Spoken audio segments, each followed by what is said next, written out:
बालेश्वर सबुठारु सुंदर पर्यटन स्थली क्यों ए वीडियो शेष पर्यंत देखंतु सबकिछि आपण जानि परिबे। आपण माने जदि बालेश्वर जिला बुलबा पई जाउछन निहाती ए पर्यटन स्थल विषय जानतु आ समस्त टूर गाइड मध्ये जानतु केउठी की गले आपनको बहुत मजा लागो। तेबे दर्शक बंधु आपनको गोटे अनुरोध वीडियो को आपण माने शेष पर्यंत जाय देखंतु आ वीडियो देखि सारला परे आपनको जिलार नाम निहाती आम कमेंट बॉक्स रे लिखंतु आमे जानि परबो आपण केउ जिल्ला देखुछन। तेबे दर्शक बंधु एबे आसंतु जानिबा बालेश्वर जिलार टॉप 10 टूरिस्ट प्लेस विषय रे आपण गले कोन देखिबे सब आसंतु जानिबा।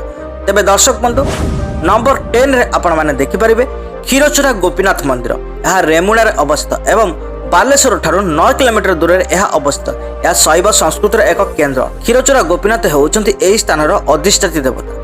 यह भगवान श्रीकृष्ण को समर्पित एक मंदिर। क्षीरचोरी करुवा गोपीनाथ रूप एही स्थान रे प्रमुख आकर्षण। यह चैतन्य द्वारा परिदर्शन करा देशर वैष्णव केंद्र मध्यरु गोटे। रेमुणा क्षीरचोरा गोपीनाथ मंदिर ओडिशार बालेश्वर रे एक प्रसिद्ध मंदिर। आपण बालेश्वर जाउतिले निहाती आपण माने क्षीरचोरा गोपीनाथ मंदिर बुली आसीबे। नंबर 9 रे आपण माने देखि परिबे चांदीपुर बेलाभूमि। चांदीपुर बेलाभूमि होउची बालेश्वर रु 16 किलोमीटर दूर रे अवस्थित एक गुप्त रत्न जहाँ यार अदृश्य समुद्र एवं शांतिपूर्ण परिवेश सहित एक विरल अभिज्ञता प्रदान करथाय। प्रकृति को भल पाउथबा अन्य उपकूल घटना प्रति आग्रह एवं अक्षुण्ण परिवेश अनुसंधान करने को चाहूथबा पर्यटक पई यह एक आदर्श गंतव्य स्थल। आपण जड़े फोटोग्राफर प्रकृति प्रेमी किंबा केवल एक शांत प्रवास खोजुथबा ए चांदीपुर आपणक पई एक स्वतंत्र एवं स्मरणीय बेलाभूमिर अभिज्ञता आपणक दबा। तेबे चांदीपुर रे आपण माने समुद्र जुआर सहित कूलरू 5 किलोमीटर दूरे जाइए यह अदृश्य सागर मध्य कह जाए। ये सब आपण माने सेठे देखि परिबे। लुणिया समुद्र उपरे ठंडा पवनर असावधानता सहित प्रभावित एठार हुए जहाँ पवनर ताଳରେ लहड़ी झुलुଥାଏ। एक पुनः स्थापित शब्द मध्य सृष्टि करे। यह सर्वोत्तम पिकनिक स्थान जहाँ यार सुंदर सामुद्रिक कूल पर्यटक मध्य एठाकू आकर्षित करे। चांदीपुर बेलाभूमि होउची बालेश्वर सबुठारे लोकप्रिय पर्यटन स्थल। चांदीपुर बेलाभूमि निकट में पर्यटन सुलभ मूल्य इको रिसोर्ट होटेल एवं प्रकृति शिविर मध्य उपलब्ध अछि। आपण माने बालेश्वर जाउथिले निहाती आपण माने चांदीपुर बेलाभूमि बुली आसीबे। नंबर 8 रे आपण माने देखि परिबे सारिसुआ जलप्रपात। सारिसुआ जलप्रपात कुपारी 6 किलोमीटर एवं बालेश्वर शहर 74 किलोमीटर दूर में अवस्थित। यह एक कृत्रिम जलप्रपात जहाँ यही स्थान खनि खनन पर सृष्टि होइछि। सारिसुआ जलप्रपातर पानी पहाड़ ऊपर प्रवाहित होता है एवं यह साधारणतः वर्षा दिन में प्रवाहित हुए। यही सारिसुआ जलप्रपात पहाड़ घेरी रही और नीलगिरी निकट में यह एक बहुत भल पिकनिक स्पॉट सारिसुआ जलप्रपात निहाती बुली आसिबे। नंबर 7 रे आपण माने देखि परिबे नीलगिरी जगन्नाथ मंदिर। नीलगिरी स्वर्णचूड़ा पर्वत पाददेश रे जगन्नाथ मंदिर अवस्थित जहाँ बालेश्वर शहर प्राय 17 किलोमीटर दूर में अवस्थित। यह ओडिशार सबुठारु लोकप्रिय जगन्नाथ मंदिर मध्य गोटे एवं बालेश्वर जिलार द्वितीय प्रसिद्ध मंदिर मध्य। एही मंदिर नीलगिरी राजवंशर राजा हरिचंदन द्वारा निर्मित होता। नीलगिरी मंदिर परिसर में मां विमला भगवान गणेश एवं भगवान शिव उत्सर्गित छोट बड़ मंदिर मध्य आपण माने देखि परिबे। मंदिरर मनोरम दृश्य उपभोग करने पे हजार हजार परिदर्शक एवं भक्त यही मंदिर को आसीथांती। रथ यात्रा एठारे मध्य पालित होता है। मुख्य पर्व जहाँ होता है मंदिर जहाँ हजार हजार भक्तों मध्य आकर्षित करते हैं। यही पर्व समय रथर उच्चता मुख्य आकर्षण होता है। नीलगिरी श्री जगन्नाथ मंदिर ओडिशार बालेश्वर जिलार पर्यटक एवं भक्त पे एक श्रेष्ठ स्थान।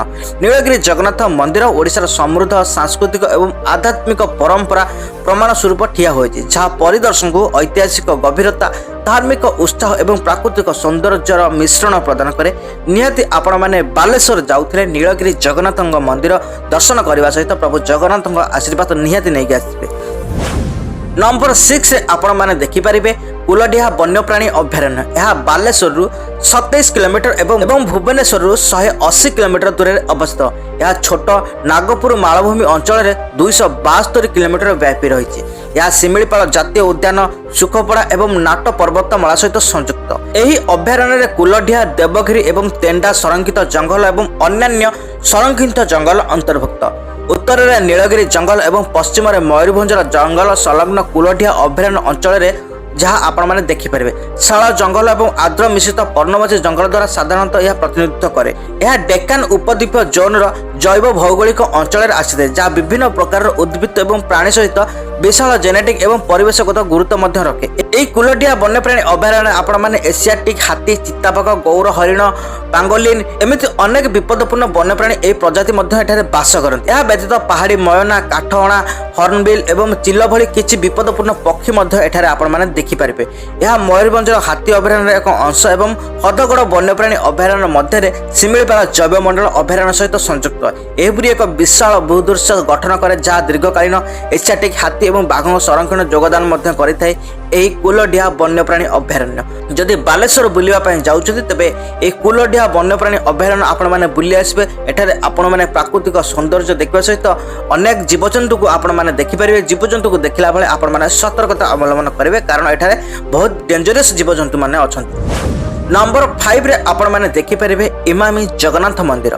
बालेश्वर सहर 7 किलोमीटर दूर में अवस्थित यह उच्च एवं सुंदर इमामी जगन्नाथ मंदिर। यह मंदिरटी इमामी द्वारा निर्मित लाल पत्थर निर्मित एक चमत्कार स्थापत्य मॉडल जहाँ यह स्थान को अनेक पर्यटकों को आकर्षित करे।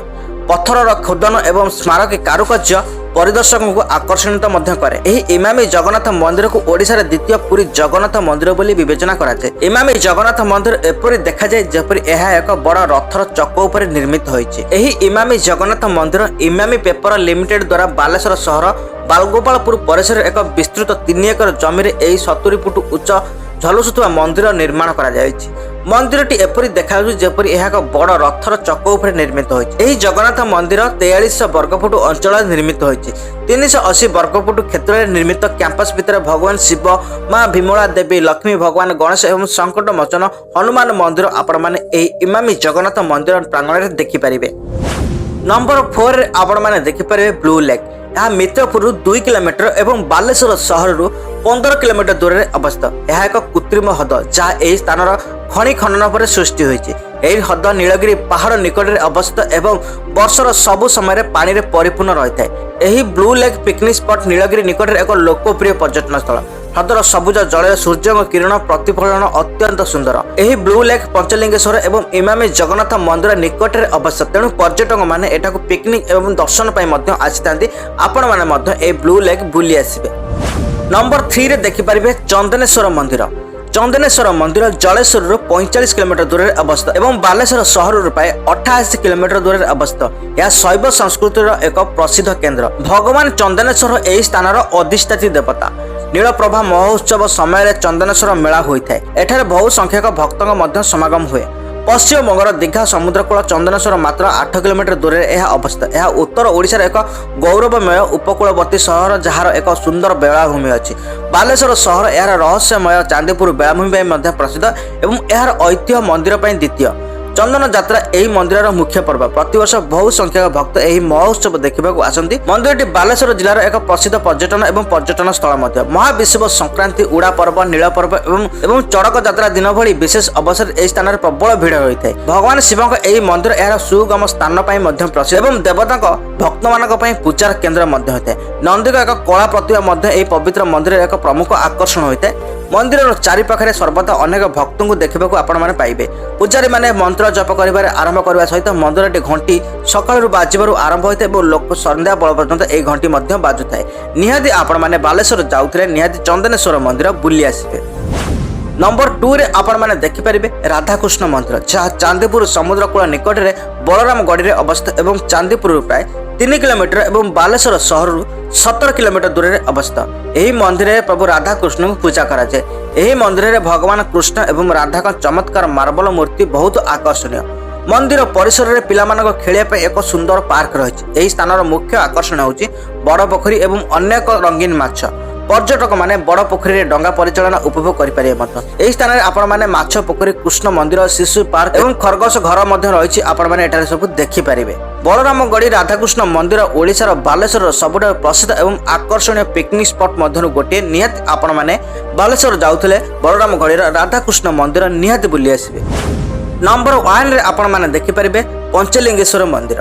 यह नीलगिरी निकटस्थ देवगिरी पहाड़ उपर अवस्थित जहाँकि बालेश्वर सहर 30 किलोमीटर दूर एवं नीलगिरी जगन्नाथ मंदिर 10 किलोमीटर दूर में अवस्थित। एठारे 5टी शिवलिंग पूजा पाउछन। वर्ष सारा 5टी लिंग उपर चिरसुता धारा जल निरंतर प्रवाहित हुए।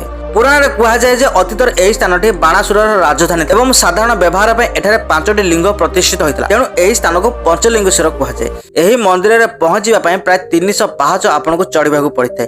ବିଶ୍ୱାସ କରାଯାଏ ଯେ ଭକ୍ତମାନେ ବସନ୍ତ ଋତୁରେ ଏହି 5ଟି ଲିଙ୍ଗକୁ ପୂଜା କରିବାକୁ ଏବଂ ସ୍ପର୍ଶ କରିବାକୁ ଆସନ୍ତି ଏବଂ ସ୍ରୋତ ଭିତରେ ଏହି 5ଟି ଲିଙ୍ଗକୁ ସ୍ପର୍ଶ କରିବା ଦ୍ୱାରା ସେମାନଙ୍କର ମନସ୍କାମନା ପୂରଣ ହୁଏ। ପଞ୍ଚଲିଙ୍ଗେଶ୍ୱର ହିଲ୍ ଷ୍ଟେସନ ଓଡ଼ିଶାର ବାଲେଶ୍ୱରରେ ଏକ ପର୍ଯ୍ୟଟନର ଆକର୍ଷଣ କେନ୍ଦ୍ର। ଆପଣମାନେ ପଞ୍ଚଲିଙ୍ଗେଶ୍ୱର ପାହାଡ଼ ଅନେକ ଛୋଟ ବଡ଼ ପାହାଡ଼ ଦ୍ୱାରା ଘେରି ରହିଛି ଏହି ସ୍ଥାନ। ଆପଣମାନେ ଏସବୁ ଜିନିଷ ଆପଣମାନେ ଦେଖିପାରିବେ ଏବଂ ଆପଣଙ୍କୁ ମଧ୍ୟ ବହୁତ ଆକର୍ଷିତ କରିବ। ପବିତ୍ର ଶ୍ରାବଣ ମାସରେ କାଉଡ଼ିଆମାନେ ଶିବଲିଙ୍ଗରେ ଜଳ ମଧ୍ୟ ଏଠାରେ ଢାଳନ୍ତି। ମହାଶିବରାତ୍ରି ହେଉଛି ମନ୍ଦିରର ମୁଖ୍ୟ ପର୍ବ ଏବଂ ଓଡ଼ିଶା ଏବଂ କଲିକତାରୁ ଅନେକ ଭକ୍ତ ଏହି ପର୍ବ ପାଳନ କରିବାକୁ ମଧ୍ୟ ଏଠାକୁ ଆସନ୍ତି। ଏହି ସ୍ଥାନଟି ପ୍ରାକୃତିକ ଦୃଶ୍ୟରେ ଘେରି ରହିଛି ଏବଂ ପରିଦର୍ଶକ ପାଇଁ ଏକ ଆକର୍ଷଣୀୟ ସ୍ଥାନ। ପଞ୍ଚଲିଙ୍ଗେଶ୍ୱର ପାହାଡ଼ରେ ଅନେକ ଜଳପ୍ରପାତ ଅଛି ଯେଉଁଠାରେ ପର୍ଯ୍ୟଟକମାନେ ସ୍ନାନ ମଧ୍ୟ କରିପାରିବେ। ପର୍ଯ୍ୟଟକଙ୍କ ବିଶ୍ରାମ ପାଇଁ ପଞ୍ଚଲିଙ୍ଗେଶ୍ୱର ପାହାଡ଼ ପାଦଦେଶରେ ଏକ ପାନ୍ଥଶାଳା ଅଛି। ନୀଳଗିରି ଜଗନ୍ନାଥ ମନ୍ଦିର ପଞ୍ଚଲିଙ୍ଗେଶ୍ୱର ମନ୍ଦିରଠାରୁ ପ୍ରାୟ 9 କିଲୋମିଟର ଦୂରରେ ଅବସ୍ଥିତ। ପଞ୍ଚଲିଙ୍ଗେଶ୍ୱର ମନ୍ଦିର ବାଲେଶ୍ୱର ଜିଲ୍ଲାର ସବୁଠାରୁ ଲୋକପ୍ରିୟ ପ୍ରସିଦ୍ଧ ସ୍ଥାନ ମଧ୍ୟରୁ ଗୋଟିଏ। ଆପଣମାନେ ବାଲେଶ୍ୱରରେ ଯାଉଥିଲେ ନିହାତି ପ୍ରଭୁ ପଞ୍ଚଲିଙ୍ଗେଶ୍ୱରଙ୍କୁ ଦର୍ଶନ କରି ନିହାତି ଆସିବେ। ତେବେ ଦର୍ଶକ ବନ୍ଧୁ, ଇଏ ଥିଲା ବାଲେଶ୍ୱର ଜିଲ୍ଲାର ଟପ୍ 10 ଟୁରିଷ୍ଟ ପ୍ଲେସ୍ ବିଷୟରେ। ଆପଣମାନେ ଯଦି ବାଲେଶ୍ୱର ଜିଲ୍ଲାର ସମସ୍ତ पर्यटन स्थल विषय जानवाक चाहते तेज निहाती आम चैनल विजिट करूँ आउ ए डेस्क्रिप्शन लिंक अच्छी देखी दिंतु। आपण मैंने से बालेश्वर जिलार समस्त पर्यटन स्थल विषय जानवा सहित आपण मैंने किपर गमनागमन करेंगे से सब भिडियो आम चैनल माध्यम अच्छी। आपण मैंने निहाती आम चैनल को सब्सक्राइब करूँ, एमतीका टूर गाइड जानतु आमतीका पर्यटन स्थल विषय जानतु। तेज दर्शक बंधु, भिडियो जदि आपको भल लगी है निहाती भिडियो गोटे लाइक करेंगे। आज पे जय जगन्नाथ।